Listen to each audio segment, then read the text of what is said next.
beginning of America's war with Japan opened very badly for America's Navy. The story of the Japanese bombers that attacked while Japan's statesmen pretended to work for peace in Washington is now history. But it's easier to understand why the Pacific War goes so badly for us when you see the extent of the damage in these authentic pictures just released.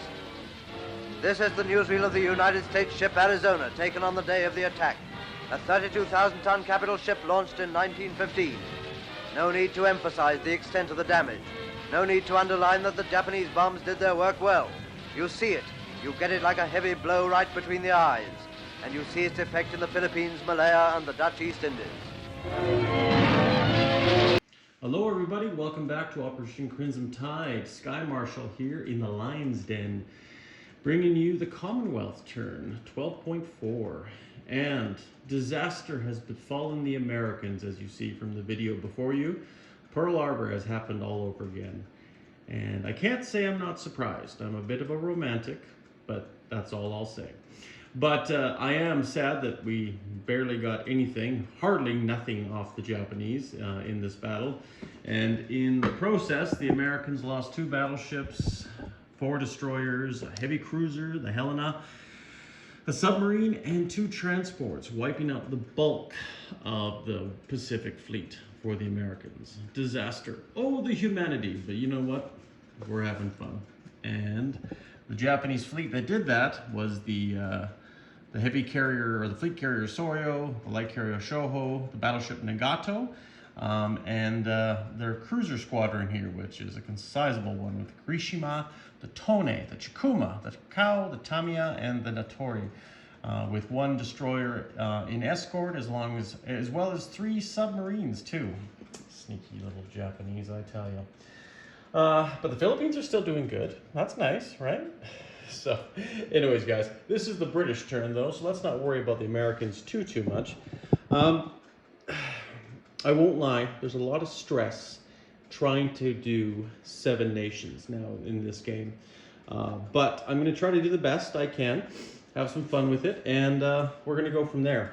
I'm going to make mistakes. I'm going to wish I could have done this, but my time is so restricted now. Being a father, trying to sleep train a child from little boy bed to big boy bed, running a business. That's why I wanted to play the Americans. Simple, easy, but not so much anymore. But anyways, let's go into our buy here for the British. The Australians are going to build 1 submarine, and we're going to lay down, or I guess put down, 2 infantry, because we have a total of $12 to spend this turn, because we got a bonus. And I believe we saved $3 last turn, so we should have $12. Scrolling over here to the Far East Command, we have what was it? Total of $16. We're going to put a fighter. We're going to build $2 for some supplies for China, and we're also going to build an artillery. Now, here's the thing. This is actually going to be a Far East Command artillery. I changed my mind just because the Far East Command, I think we'll need that here sooner rather than later. Actually, you know what? Sorry, I'm going to change that up right now. Since I can, I'm going to build a Gurkha. Yes. I can build a max of those 2 a turn. I'm going to build a Gurkha this turn. That rounds out Far East Command. We'll scroll over here and go to Canada. Canada is going to lay down its 3rd Corvette of the game, the Mayflower, and it's going to build the Devil's Brigade in London and save $1. For the United Kingdom, knowing that the Italians are about to enter the war, and we need more ships, especially more capital ships, we're going to lay down the Prince of Wales for $5. We don't have improved construction yet. We're going to build 3 infantry, 2 marines, and we're going to build the Barracuda tactical bomber this round here. So that being said, that pretty much rounds out the British. I think for our buys, we have 3 tech rolls. And we're going to be going for advanced submarine warfare, improved construction, and radar. Radar is going to be the orange, improved construction is going to be the purple, and advanced submarine warfare is going to be the blue. And look at that.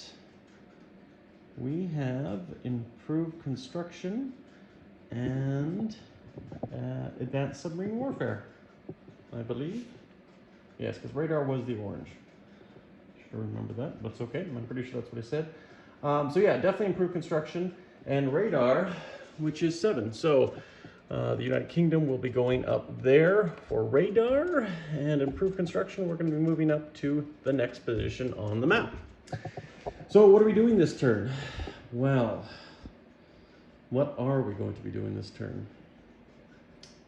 I think it's best to start smallest and go to biggest. I think that's what we're going to do down here. So let's just go here. We're going to plop us here in the Pacific and kind of look at the map as a whole here.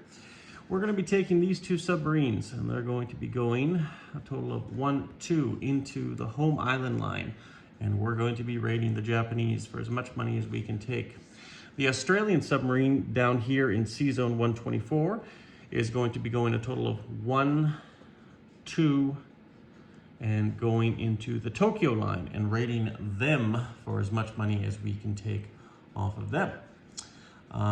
We have this coastal submarine, which I believe is still here. This guy right here is going to try to hunt this submarine, as well as the Samaras destroyer, or the Serapis destroyer from the Far East Command is going to also try to hunt and see if we can kill that submarine. We also have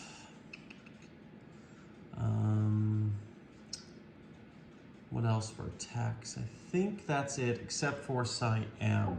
So the Far East Command, and I'll come down to this side of the map.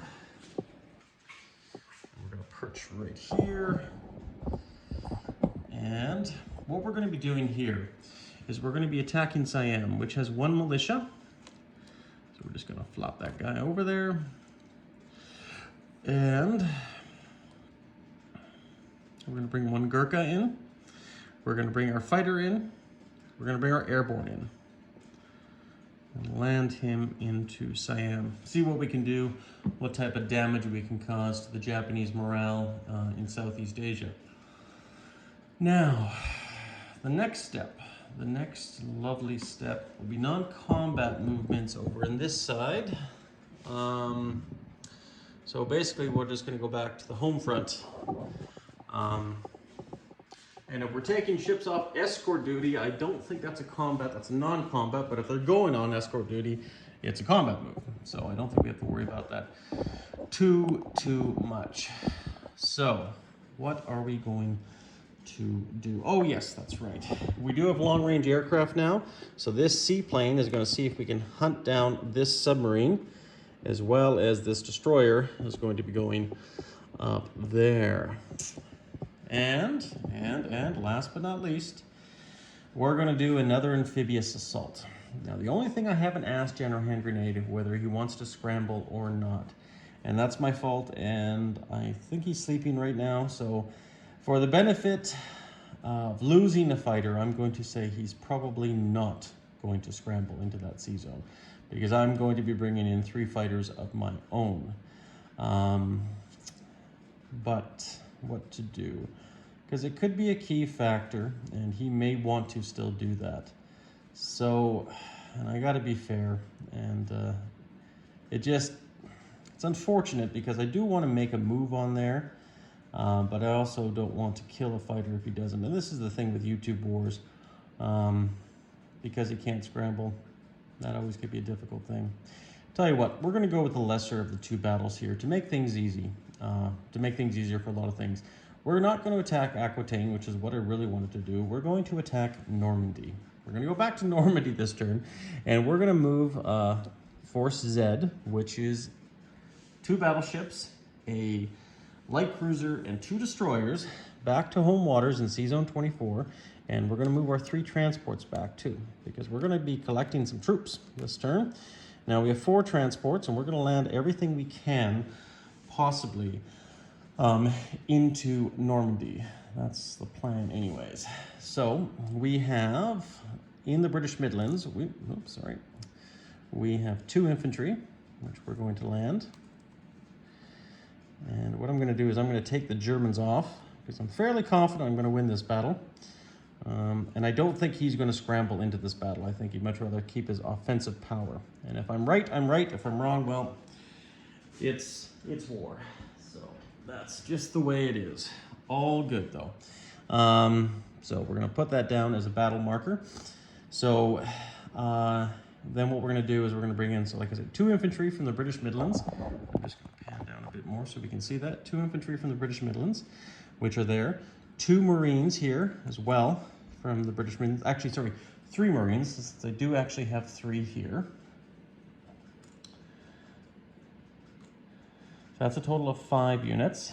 We're going to bring in an anti-aircraft gun.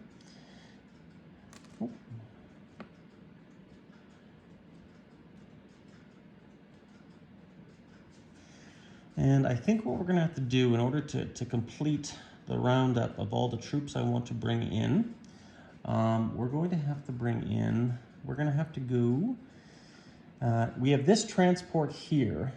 Now this transport up here can go up here and then back, whereas these 2, or these 3, came from this C-zone. So from C-zone 24, this transport's going to come up here. Take, we're going to take a motorized and an artillery as well. Actually, we can't do that because that's a vehicle class unit. Sorry, we're going to take a motorized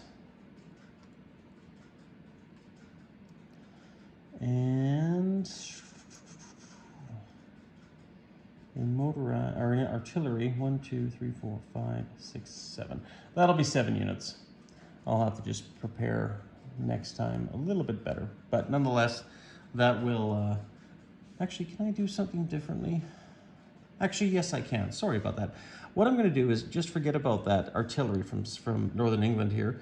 I'm actually going to take this transport and go into the English Channel and come back out and drop them off here. And we're going to drop off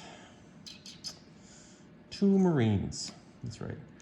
We're going to drop off 2 more Marines. So we're going to have a total of 5 Marines landing. Or do I want to do that?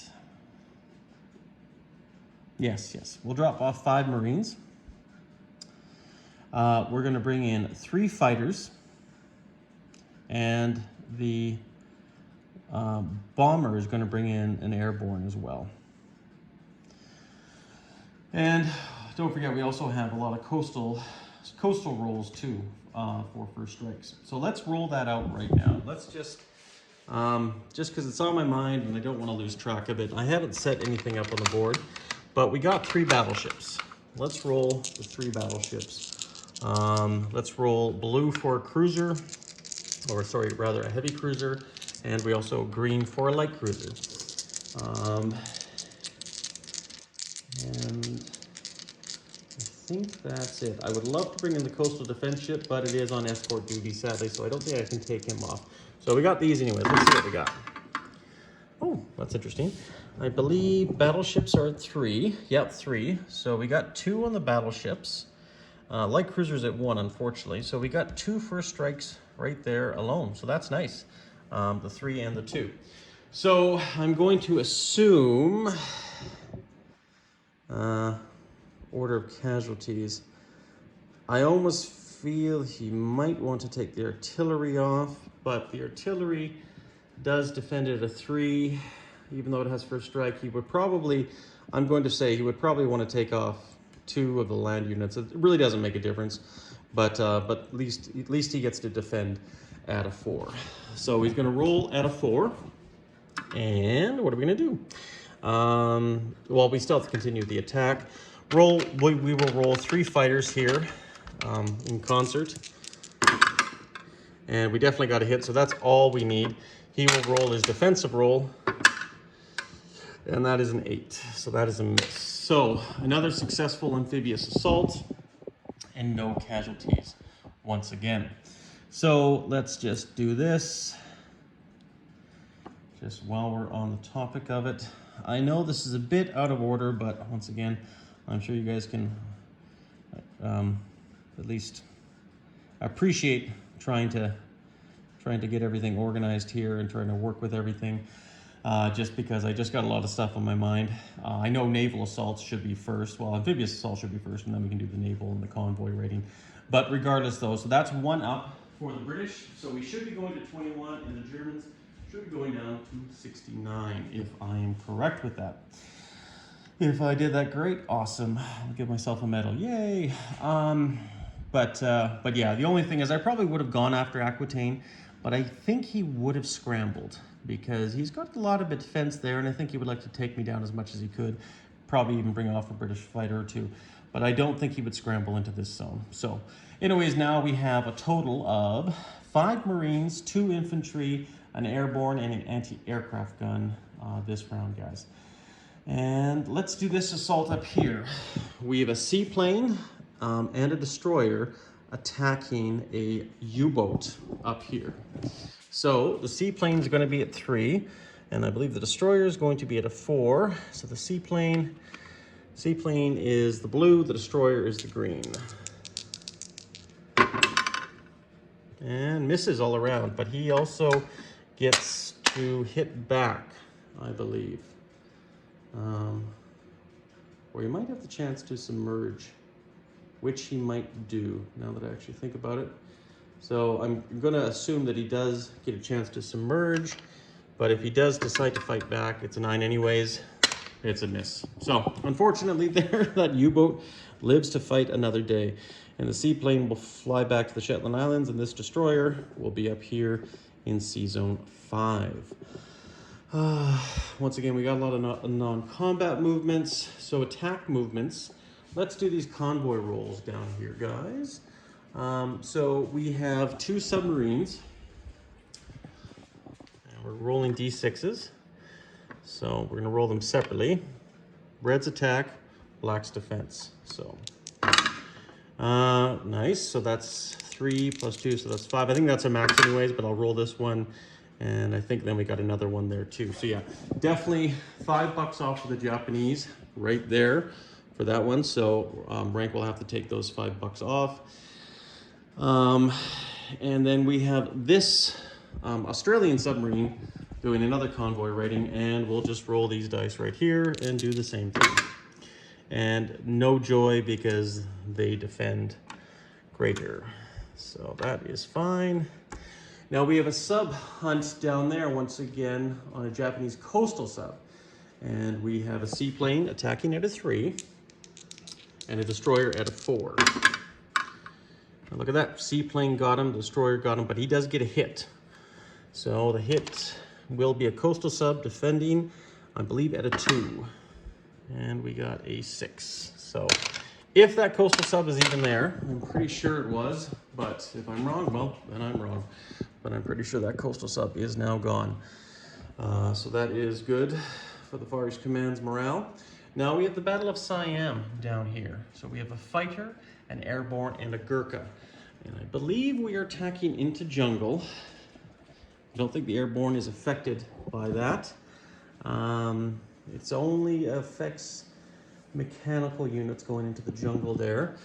So the airborne will be attacking at a, sorry, just give me a second here. I believe the airborne attacks at a 2, but boosts up to a 3 in the first round. And we have the Gurkha, which I am just going to put this down just for 1 second. I just want to confirm what the Gurkha's attack at. And the Gurkha's attack at a 2. Okay, Gurkha's attack at 2. I thought there was more than that, but nevertheless. So the Gurkha's attack at a 2, and we also have a fighter at a 6. So we got these. Let's see what we got. So the Gurkha was that. Oh, and the airborne was a 3, so that's good. Yeah, so the airborne, so that's a hit. So great, but he gets a defensive roll at 2 or less. And we'll roll that.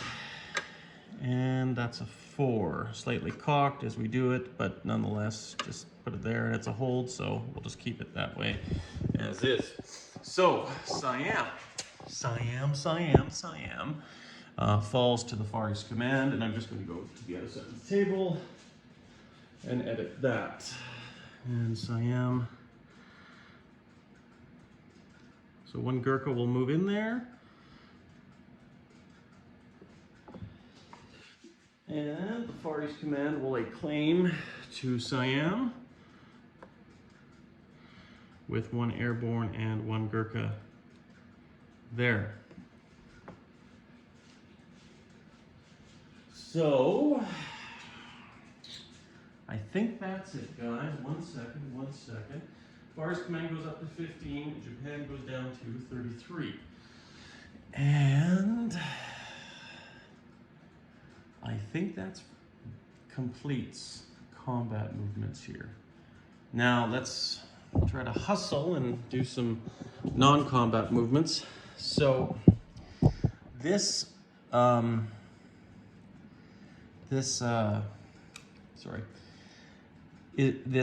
coastal defense ship, the Terror, she's going to go off escort duty and join the fleet with regular operations here.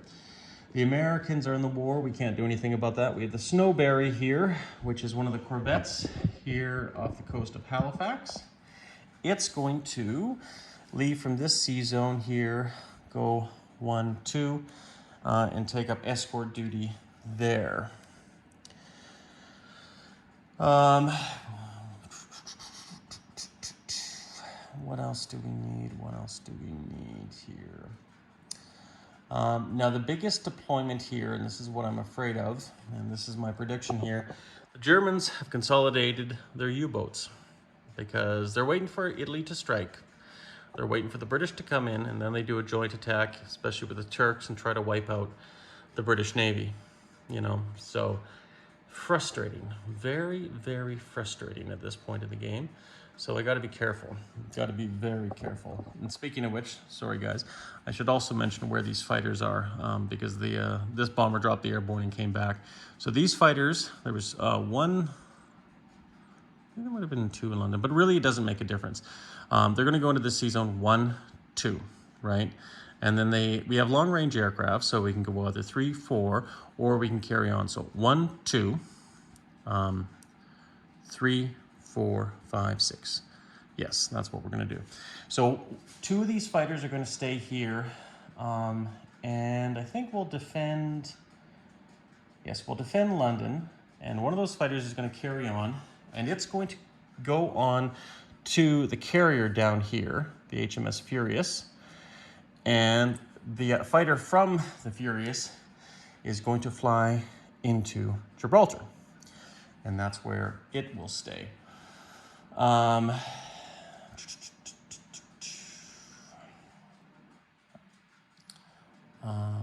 think that's about it for them. Now we got some British ships to move down here in the south. So right now, 1, 2, 3, 4. This destroyer, the Scorpion, is going to go off escort duty and join the fleet up here in Sea Zone 79. This Canadian destroyer is going to swap, go down here into Sea Zone 105 and stay on escort duty. And this ship here, the Tyran, which is a destroyer, it's going to leave Sea Zone 105 and go into Sea Zone 79 and go off escort duty. So right now, I guess you could say the bulk of the Canadian fleet is on escort duty. What do we have next here? We are going to take this torpedo boat destroyer, move it into the Mediterranean. We are going to go down here. And as far as the Far East Command goes, not a lot is going to happen. We're going to take this destroyer, move it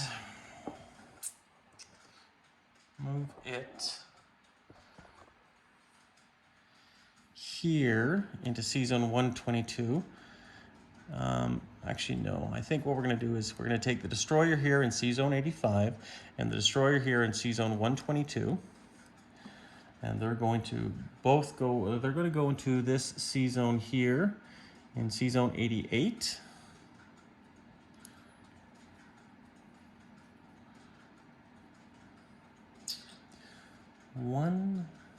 We have a, no, we don't have a mixture. 2, 3, bear with me guys here. Okay, so we got this destroyer that was involved in combat. We have this destroyer in 122. What it's going to do is it's going to go into Sea Zone 90 here and help out the American fleet. And then we have this destroyer in 85, and it's going to stay on escort duty and go into Sea Zone 122. That is what we're going to do.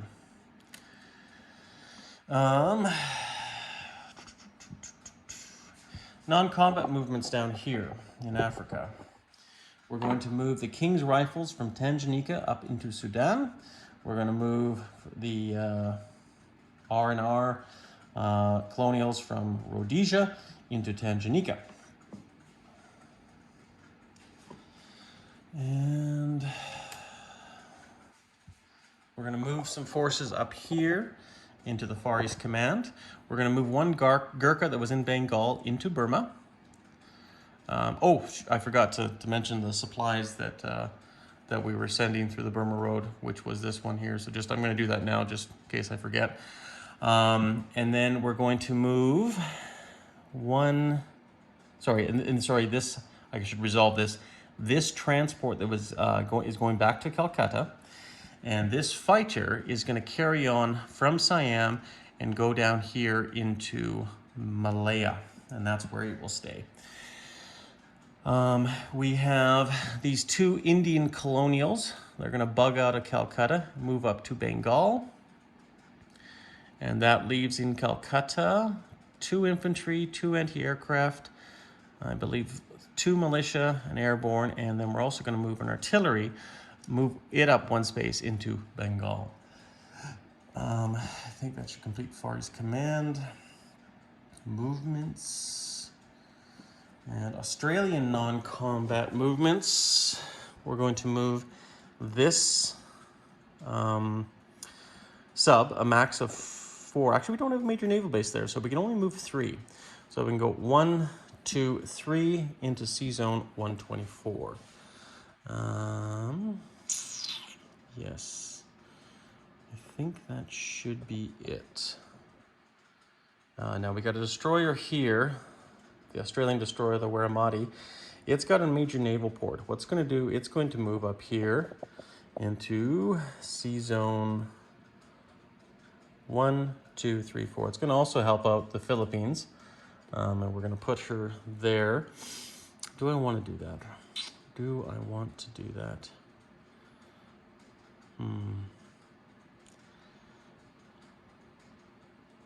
Yes, that's what we want to do. That is what we want to do. And of course, nothing moves here with this fleet as we wait for the Japanese, or the Italians to make their first move. Yeah, guys. I think that could be it. Coming up 30 minutes? Okay. So let's place units, guys. So we built another supply for the Far East Command. It's going to be going into Calcutta. We built another fighter, and it's going into Calcutta. And we built another Gurkha, which it's going to go into Burma, if I am correct. And that's it for Far East Command. We didn't save any money this turn, so we should be getting a total, well, I'll count it up for bonuses, but I think we should be getting probably 17 because we invaded Siam. And I think that's it. The Australians, we're building 2 infantry at this major factory here in Sydney, and we're going to lay down another submarine in Sea Zone 146. And we spent all our money that turn, so we should have a total of I think we should have a total of $9 for Australia with our bonuses. Far East Command, I'll just do that now. I might have to correct this. Far East Command should have 15, and I think it gets a $2 bonus, if I'm not mistaken. Canada. So it's going to place its Devil's Brigades, or Devil Brigade, down here into London. Oop. We're going to put the Mayflower down here into there, and then we have 3 infantry, and those 3 infantry are going to go into the British Midlands. We have 2 Marines that are going to go into the British Midlands. And we have a tactical bomber, which is also going to go into the British Midlands. And then we have the battleship Prince of Wales going down into its first slot as a capital ship right there. I believe that's it, guys. Collecting bonus income. Canada gets $9, I believe. Oh, and we saved $1, if I remember correctly. So we should get a total of $10. $10 for Canada. And we spent, as far as I remember, everything from the UK coffers. We also got wartime economy. But if it's correct, 21, 22, 23. Let me just verify that, guys. Great Britain. Oh, sorry, yes. No, we actually have a few more bonuses than that. So 21, 22, 23, 24, 25, 26. And I believe there are no enemy warships on any